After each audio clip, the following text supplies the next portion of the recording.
Welcome, ladies and gents. Chris Andre here. You can find me at BetBoxing on Twitter. Of course, you can subscribe to the channel. Let's talk boxing. Lots to talk about. So let's try and get through this quickly. Finally, it looks like we are close to an undisputed title fight in the lightweight division. Vasyl Lomachenko has informed Team Kambosos that he will not be taking the fight. Obviously, he's got his problems in his homeland, and Kambosos has wished him the very best. He said that he will pray for him and his family, and that when he is ready, the two real champions of the division, the two best men in the division, will get it on. And in the meantime, he will turn his focus towards Devin Haney. Now, let's just rewind a little bit here. There's been a lot of back and forth about who was at fault and so on and so forth. Initially, Kambosos was saying, why don't you just accept Lou's offer? Kambosos, Lopez and Loma, we've all fought the best. We fought each other. We're trying to make things happen. If you want it, take the offer, then we've got a fight.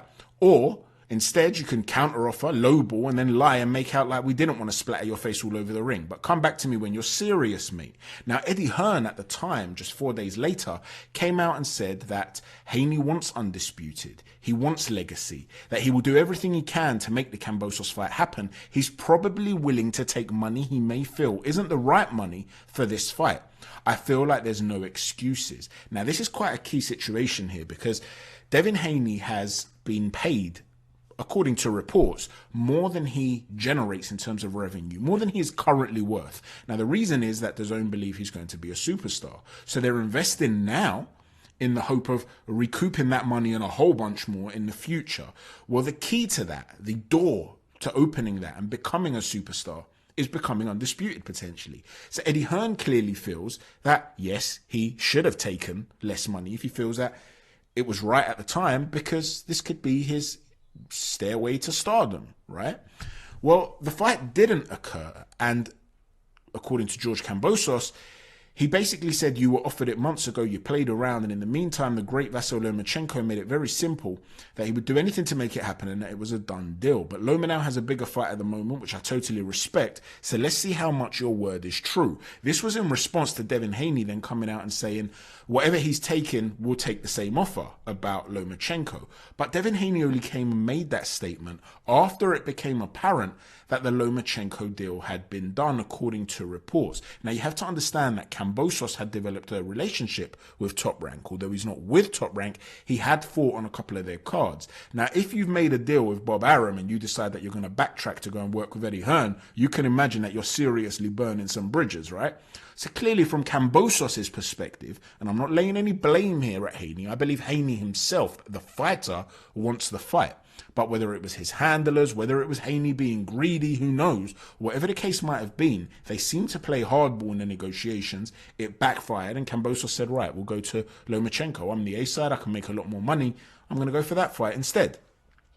Well, that's how it was playing out at the time. Whereas now that Lomachenko has stepped away and Kambosos has basically said, look, we're going to offer it to you again, he's started to apply pressure. He put out numerous tweets to say TikTok, you know, what you're waiting for. And he put out a tweet to say, when the gate is open, the little dog barks and is full of energy. But let's see when the gate is fully open if that little dog still has the same bark and energy. TikTok.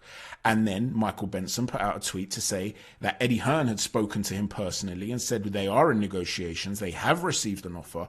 We are reviewing that today. And hopefully if the terms are acceptable to Devin Haney, which I believe they will be, then we will move forward with the fight. And again, Kambosos has retweeted that and said TikTok. Now, obviously, it looks like Eddie Hearn himself here seems to be wanting to put a bit of pressure on Haney. He's saying, look, if these are acceptable terms to you, and I think they should be, they would be, as he said earlier, as he said last month before Kambosos went to the Lomachenko team for negotiations, he's basically saying, Devin, you've got to take this, mate, right? So Kambosos is putting the pressure on. He wants a quick decision. He wants to get out there. He wants to fight, it seems, Devin Haney. Golden Boy are putting Ryan Garcia's name in there. A lot of people are saying, I think Kambosos is going to fight Ryan Garcia. Kambosos himself did put out a tweet to tell Oscar De La Hoya that he's welcome to be a guest of his in Australia, but that Ryan Garcia really needs to fight a couple of guys first. Now, whether Ryan Garcia looks exceptional in his next outing and then, you know, manages to jump the queue because there's going to be interest for that fight, who knows? In other words, I think Devin Haney needs to really hurry up here and sign this contract. Let's hope it happens when we see the fight. He carried on teasing Devin Haney, talking about the flight, saying, oh, she's a long one, done it countless times across the Pacific, and he's typed in 19 hours and 35 minutes. That's how long the flight is. And Devin Haney replied, I know how long the flight is. It's as long as my D. Don't try talking me out of it. I'm on my way. And George Kambosos said, you can have the biggest D in the world, but without big balls, you're pretty damn useless. So I'm loving the fact that the trash talking has already begun between these two. I've got a feeling it's going to be an absolutely terrific build-up and a terrific fight. I think their styles are really going to mesh well, and it's what I'm really looking forward to. So I really hope we do see it get over the line and we get to see this fight for Undisputed. Now, moving on from that, some news that I found rather surprising, and that is that Don King has won the purse bids for the Trevor Bryant versus Daniel Dubois fight for the WBA regular heavyweight belt. He won it with a bid of $3.1 million. Frank Warren's bid was around $2.5 million. Now, I have to say, recently people were giving Eddie Hearn a lot of stick for not winning the Fury White bid, saying Queensberry had outbid Eddie Hearn and this was a sign of a power shift. Are people going to treat this with the same energy? Because the fact of the matter is they had a pre-agreed, according to Eddie Hearn, fee with Tyson Fury, and then you saw Queensberry and Top Rank come together, and you saw that Hearn put in a monster bid and force that bid even higher to try and get Dillian Whyte as much money as he could get, and to force his rivals to spend an awful lot more than maybe they would have wanted to have spent on the fight. But the fact of the matter is, in this particular case, surely you would have expected Frank Warren to put his money where his mouth is, because you would expect that Daniel Dubois would be the favourite to beat Trevor Bryant. Now, Daniel Dubois is still a young heavyweight with a lot of potential, 24 years old, a banger, very heavy-handed, British, which plays a big role. You know, we know that British fight fans get behind their fighters.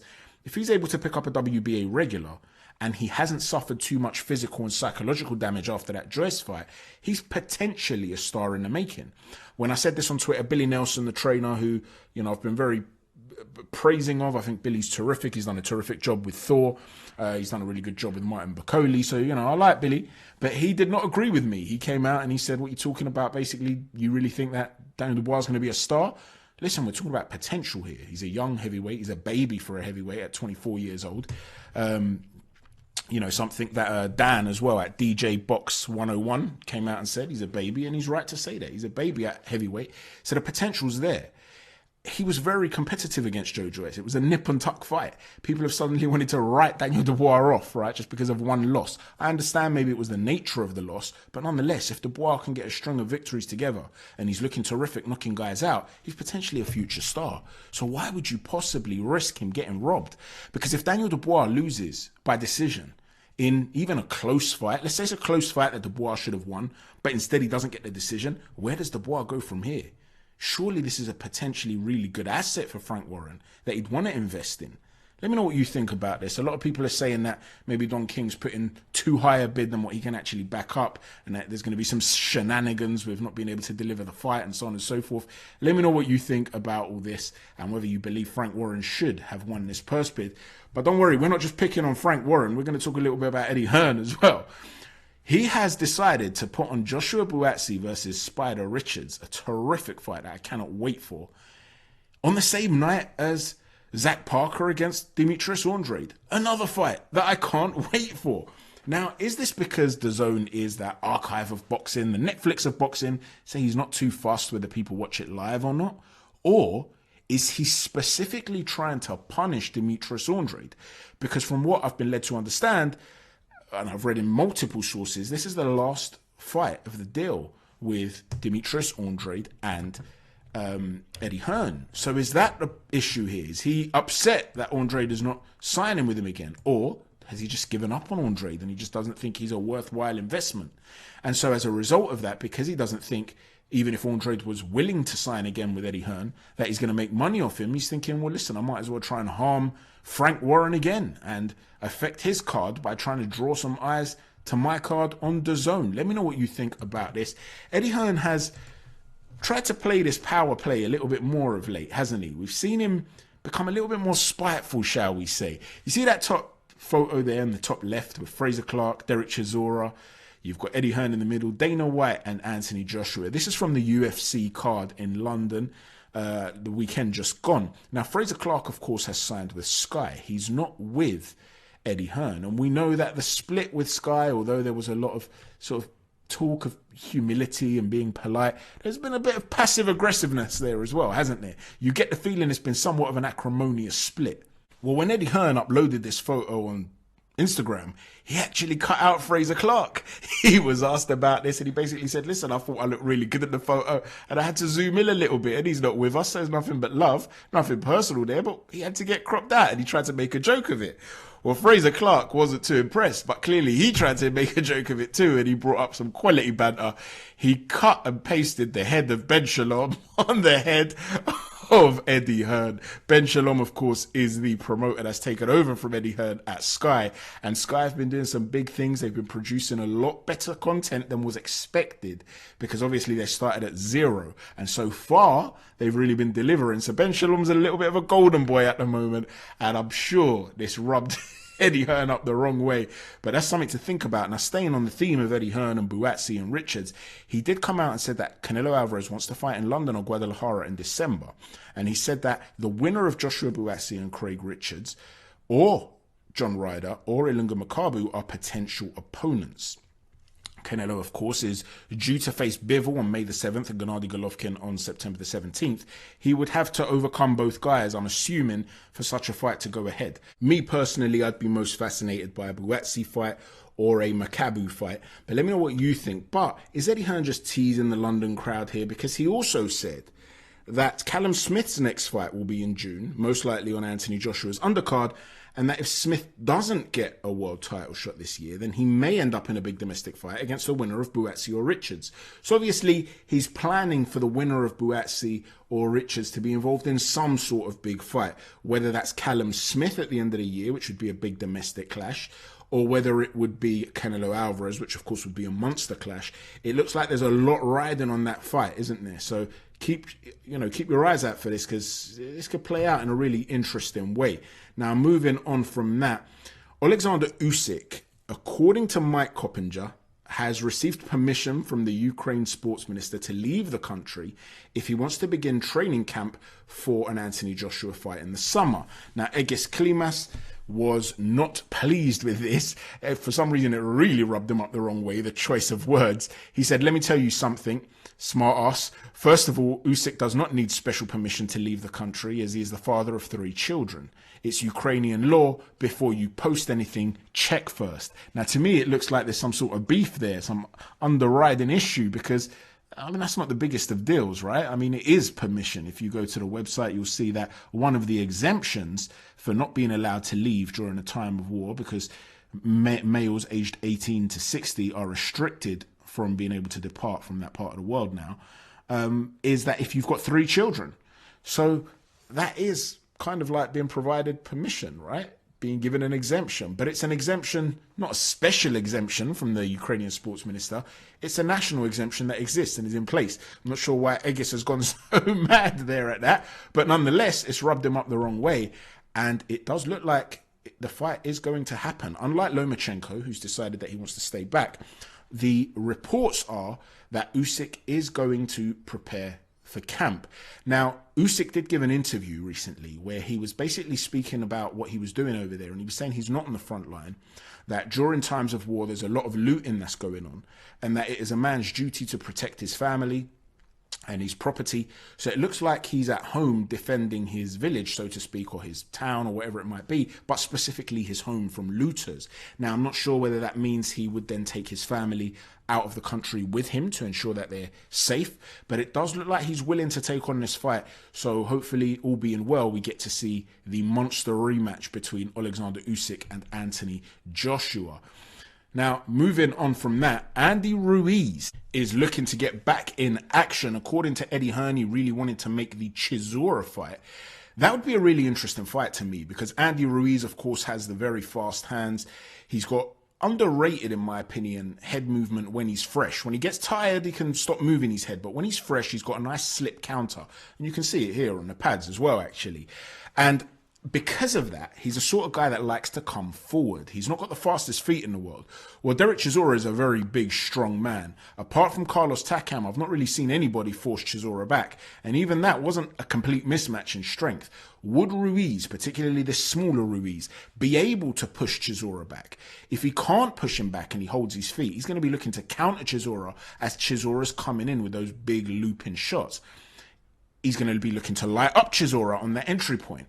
But if Chisora is able to start forcing him back, can Andy Ruiz really box on the back foot? Can he get on his toes? Will his stamina allow him to? Will his body weight allow him to? Even if he has lost weight, he's still a very heavy guy, a top heavy guy. He's got massive quads, massive calves, we know that. But it seems like he's designed for power rather than being nimble on his toes. So that becomes a really interesting fight to me. It would have been a lot more interesting had Chisora been at his peak. If it's the way he looked in his last fight, I can't see it turning out too well for him. But we've written off Chisora in the past, and he always seems to come back with a second win, the third win, the fourth win. This dude's like a storm that you just can't get rid of, right? So if he's anywhere near his best, that's a terrific fight stylistically. I find it interesting. However, Eddie Hearn is saying that the favourite is actually Luis Ortiz. Now, look, I understand, right? Luis Ortiz has got a big reputation in his day. He was a terrific fighter, a very good technical fighter. Complete mismatch between Del Boy and Luis Ortiz when it comes to technical ability. Luis Ortiz is a very tricky southpaw, carries some pop for sure, but he's aged now. He's slowed down. You saw in the fight against Charles Martin, his punch resistance has gone. So for me personally, I know he won that fight by knockout, but he was dropped, he was hurt. For me personally, that's almost like a gimme. I don't know, at this stage of their careers, Ruiz has arguably the fastest hands in the division. Neither guy's got fast feet anymore. What's he going to do? Try and walk him down, line him up onto shots? Ruiz's fast hands, you would imagine that he's going to be getting there more quickly.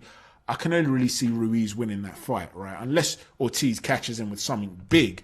The reality is you'd expect Ortiz not to be able to overthrow Andy Ruiz at this stage of his career. So to me, the stylistic element of Ruiz and Chisora is more exciting. Maybe you disagree though. Let me know what you think. Let me know what you think about all the topics we've discussed here today. Don't forget, guys, hit a little left hook on that like button, a little uppercut on that notifications button, and a little 1-2 on that subscribe button if you haven't already. Thanks for watching, everyone. Chat to you soon. Take care. God bless.